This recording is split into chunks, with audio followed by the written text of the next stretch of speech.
What's up, everyone? Welcome back to another edition of Sports to the Wire. For those of you who are new to the channel, I am your host, Rasheed. The man on the other side of the fence there is Berick. And we have special guest Kenneth Murray. He's joining us back again. He's joining us, and today we're going to be talking about the NBA ratings again, and now how Adam Silver actually had to admit that the NBA woke movement is actually causing a huge drop in the ratings there, almost like 80% reduction, and how regular season football is actually squashing the NBA finals right now, even though LeBron James is actually in the finals.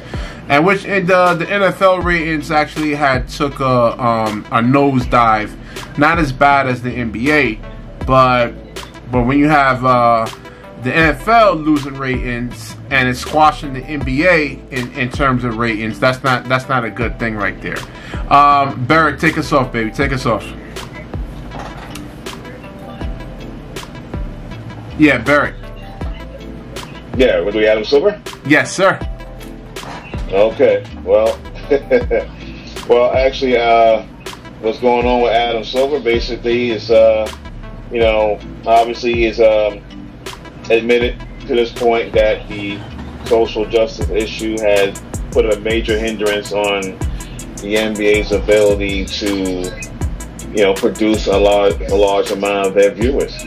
Now, obviously, the viewers have gone down quite a bit because until last year, let's just look at the statistics for quite a bit. Last year, let's say around Game 2 of the NBA Finals, it was right over 7 million viewers. 7.41 to be exact. And the next thing this year, Game 2 this year, it's been down to 6.7 million. So yeah, it dropped about 1 million viewers. I mean, that's quite a bit for the NBA to not notice.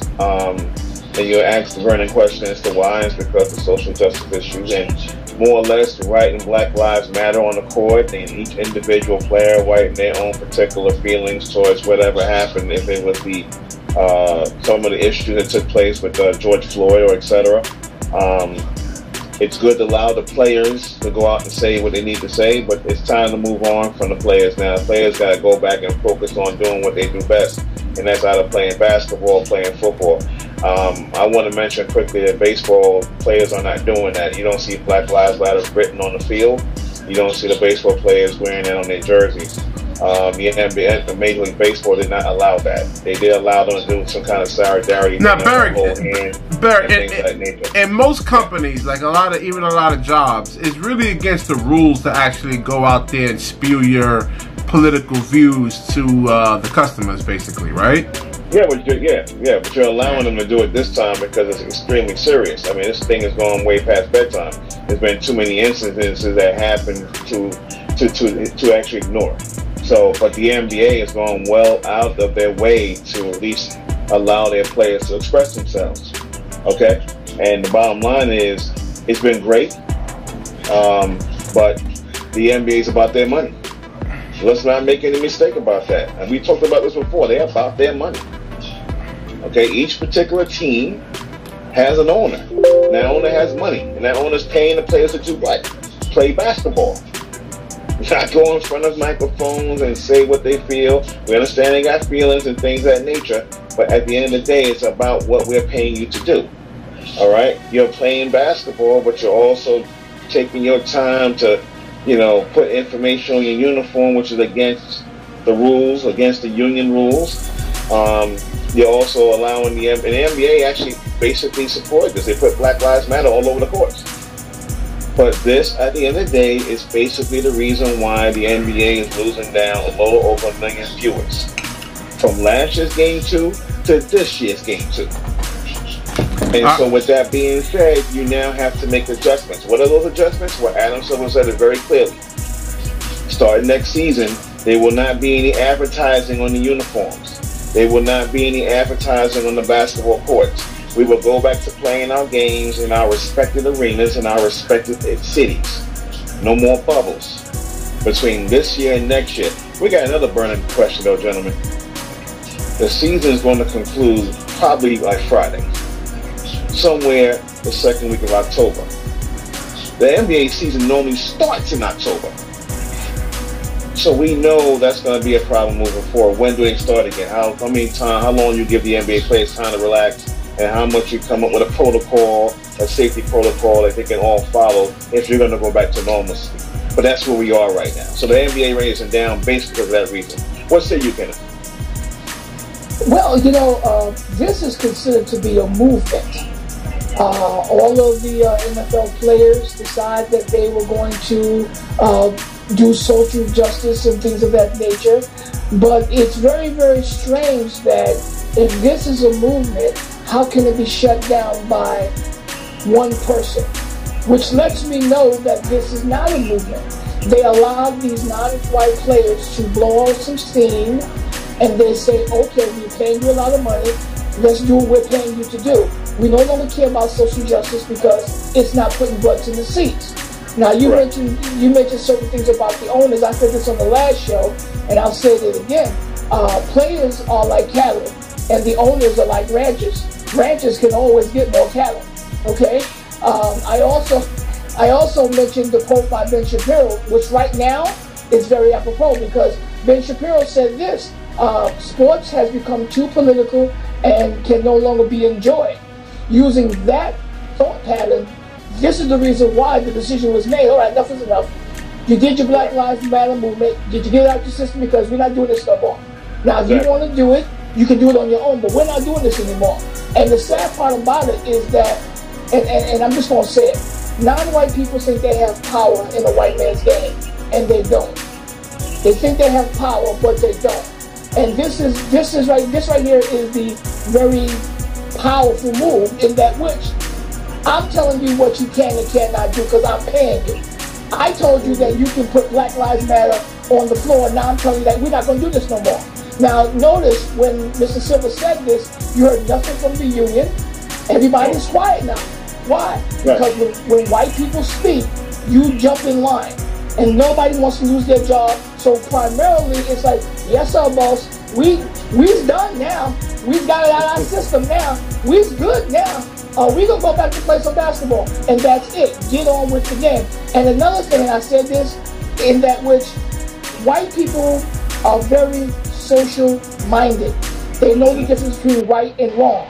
But they don't want to be reminded at a baseball game, at a football game, because sports is a sense of releaseism or escapism. Yeah, escapism. Okay? Yeah. There you go. So you basically go to work, deal with all this political stuff, and now you sit back, you go, and now all of a sudden, lift every voice and sing. That's not the national anthem. And the situation is that when you do that, you basically take your mind off of the game onto social issues, and white people don't want to deal with social issues 24 hours a day. No. They don't. That's right. That's it. No. That's it. That's it. And it's funny you mentioned the union. It's funny you mentioned the union. I'm sorry, Rasheed. I just want to get this out real quick. It's funny you mentioned the union, Kenneth, because at the end of the day, remember I said a couple minutes ago that this is against union rules. Right. Exactly. This is in the NBA players. Well, and that's why I brought up. That's why I brought up different corporations, different companies, even like a small little store. I mean, I don't think a Gap store or a Banana Republic store, I don't know if that still exists though. I know the Gap does, but as an employee, you can't. It exists. It still exists, yeah. Okay. You can't go and actually spew your political views on people. I know I really can't. I mean, on the job I work at, I really don't get into politics. You'll have people, some of the customers, they'll come up to me and talk about that stuff. I'm like, don't really want to get into that. Yeah, because But I don't understand though. The reason why you can do this, because if they were to stop the NBA, the perception would be that they're racist. They're not giving the darkies, forgive my word, but they're not giving the darkies an opportunity to express themselves. So you don't want to be called racist, so now you let them do it. But then, since you've already let them do it, now it's like the business aspect of it. You're not saying that you can't be expressive, but we have a business that we have to run. And if we don't get the butts in the seat, if we don't get those ratings up, guess what? I won't need you anymore. So you need to calm down. And everybody got their little phone call, calm down, and you'll see some dejected faces out there, but at the end of the game, At the end of the day, they can say, look, we did our part for social injustice. You don't know the price that we paid. Okay, you don't know the price that we paid for the stuff that we did. All right, so don't tell us that we reduced our social injustice stuff because we did it. Now we're back to playing basketball and go ahead. Now let me add this one also. Senator Ted Cruz. Oh boy. Yeah, here we go. Senator Ted Cruz and there's no holding back here, man. There's no holding back. No holds barred, baby. Let's get it going. This is what I love. Senator Ted Cruz and Dallas Mavericks owner Mark Cuban got into a heated battle over Twitter, and it didn't go too well. But I tell you one thing: at the end of that conversation, Ted Cruz said, "The reason why you guys are suffering in the ratings is because of the social justice situation." This came out of Ted Cruz's mouth. We all know he has a bit of an opinion, but this is what happened here. Now, do we validate what Ted Cruz says? I think we have to, because at the end of the day, you read between Adam Silver's lines. I mean, Adam Silver was very eloquent, very nice, and as well as he come out and say, listen, we had a great time, we did the right thing, we allowed the players to express themselves, but we have to go back to reality. We have to go back to normalcy next year. So you read in between what Adam Silver said, and you add what Ted Cruz said, and here we go. Well, Mark Cuban actually says we don't need those people. Who doesn't? 70% of those people that tuned out. I think Cuban's lying. Mark Cuban's lying too. Oh man, he's a great man. Don't ever say that. Don't ever say that. Listen, we on social media. Mark Cuban's lying to you. Okay, this man's a wealthy. Let me tell you something. Out of all the sports owners in sports, all the sports, you got two great owners in Dallas all together. Jerry Jones owns the Cowboys, and Mark Cuban owns the Mavericks. Those guys are one of the more formidable businessmen in sports. So obviously Mark Cuban has other ways to make his money. It's funny how he'll be the one to come out and make that comment. He has other ways to make his money outside of basketball. But let's be honest. You need the viewers. You need the viewership. From my point of view, this is about two things. This is about judicial justice and also about capitalism. Okay? Because this is about justice and capitalism. And allow me to open up a little bit here. The judicial system in this country is racist, and it is built on racism.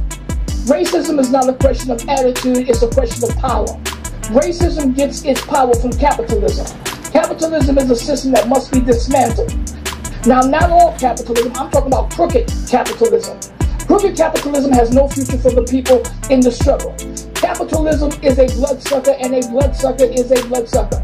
And that's the reason why I say only revolution can end the brutality, the misery, the degradation. You cannot vote this away. You cannot pass laws. The system of white supremacy must be destroyed. I have been called an extremist because I say things that are extreme. But let me explain. These are extreme times, and we need to speak truth to power. This is about dealing with judicial systems and also dealing with capitalism. Not all capitalism is bad. We're dealing with crooked capitalism. See, crooked capitalism tells you point blank, you have the right to express yourself. And when it touches the bottom line, crooked capitalism says your expression days are over, get back to work. Okay? So we're dealing with two issues that has to be dealt with at the same time. The players are going to look very, very bad if they begin the process of falling in line, because now all of a sudden, what happened to justice? Is your money more powerful than justice? You know what I'm saying? So yeah, I was just about to ask you that, Kenneth. Yeah, because like, in one sense, the players are actually fighting the same fight that what you're actually just saying, white supremacy. Even though they're making millions of dollars in a sense. I mean, LeBron James benefited off of capitalism in a sense, though, and a lot of these other players they are high-paid slaves. Let's be very, very clear. That's what they are. They're high-paid slaves. That's what they are.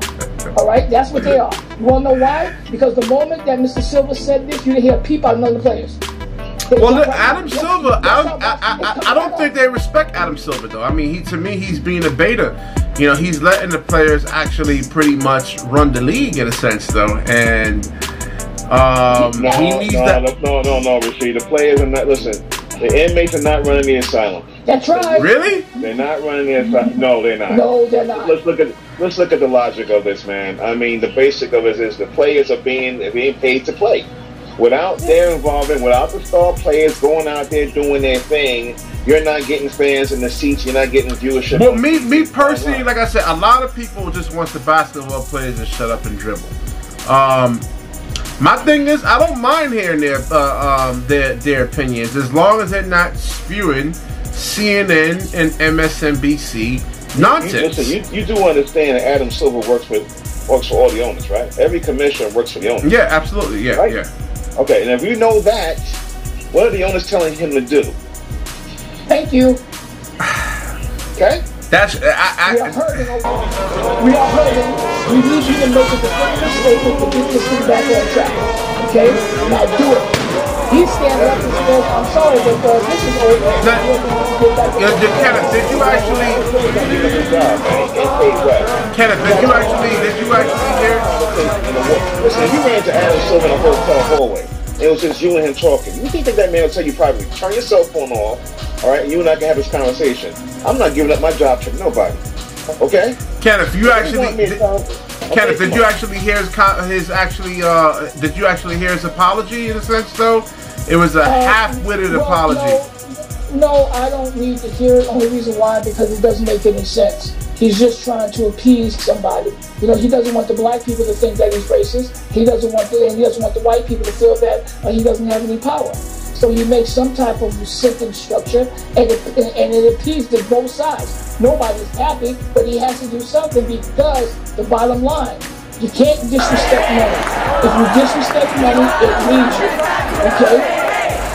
That's true. I mean, just like in any business, as I said on the last show, when we talked about these NBA ratings, if you have a business and you don't listen to your customers, you want to do what you want to do, soon you're going to be out of business. And I think, I'm not saying the NBA is going to be out of business, but I know the NBA players, they actually rely on this TV money that actually comes in terms of their salaries. So LeBron... That's part of it. Take a look at how they even do this thing. They call it the NBA draft. So I always call it pick a nigga. You dress up. Family friendly show here, man. Family friendly show here. Sorry, but you dress them up and you bid on them. I bid $5,000 for this one. You're going to that team. You're going to that team. And it's almost like, I'm so happy to be picked by the boss. Well, yeah, you know what, Kenneth, you're right, because they actually called the NBA player's product. He's a product of this product. No. Listen, they do that in every sport. They do that in every sport. Yeah, no, every sport. That's what I'm saying. They do call the players product. I say, hey, what? Aren't they a person? Yeah, they product. I've been wondering that about about 8-9 years. That kind of hit me there. The NBA running their draft through a lottery, man. I mean, that's the problem all on its own. All right, that's another conversation. Let me tell you something. The New York Knicks are the New York Knicks are playing in what we call the most lucrative city in the world. Now it's not. They should never get a #1 pick. Now it's not. Nope. Listen. No more New York City lucrative. No city is worth it right now because of what's happened with COVID-19. Yeah. But if you think about it, you're still very marketable in the city of New York, regardless of the fact. You mean to me, Knicks can't get